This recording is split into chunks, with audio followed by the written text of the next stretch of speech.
we're going to make kale chips today. A lot of you have asked how to do it, and so I'm just going to show you how I do it. There's no right or wrong way. You can experiment to what you like.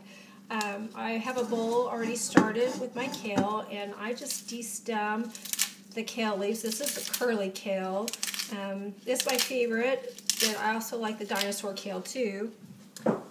And once you get your bowl, or however much you want to make your chips, then what I do is add olive oil first. And again, I don't measure anything, just kind of eyeball it. And if you get not enough, then you could add some more. So I just start just with a little bit.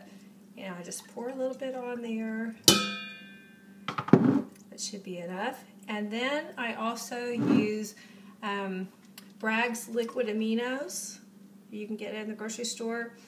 And this kind of gives it the salty taste that I like.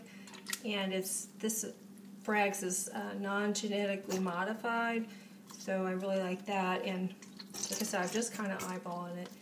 That should be pretty good.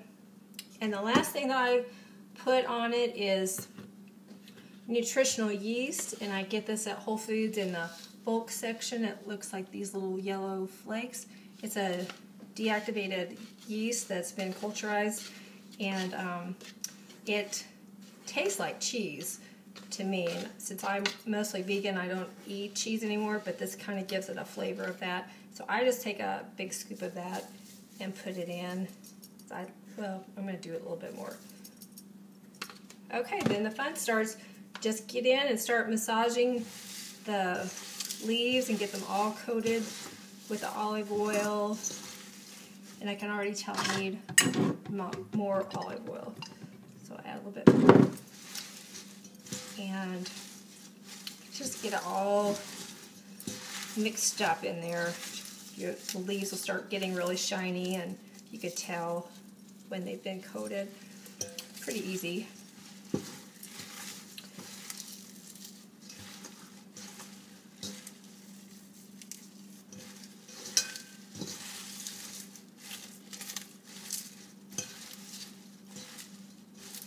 Okay, so when you get it kind of the way that you want it, then you can do one of two things.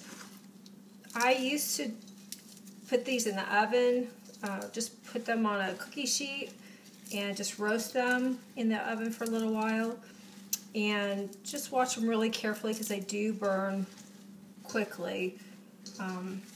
But you can do that till they're crunchy. And the other way that I do it now is I use a dehydrator, and I use a dehydrator because I like for the enzymes in the kale not to get killed in the heating process that sometimes happens in the oven at higher temperatures.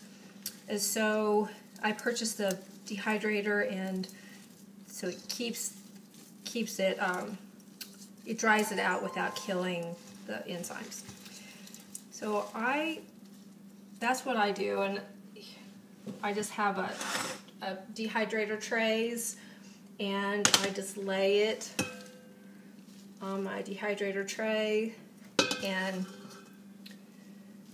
you can see my dehydrator back here. And then I just put the trays in there. Usually it just takes about 6 hours or so, but I'll usually leave it in overnight, and then they come out really, really good. And I really like them, and they're super good for you. And I know that a lot of people are starting to learn how to do it, and I think that's great. But like I said, you could just use the oven. That'd be fine. It works just as well. So anyway, I hope that was helpful, and let me know if you make some kale chips.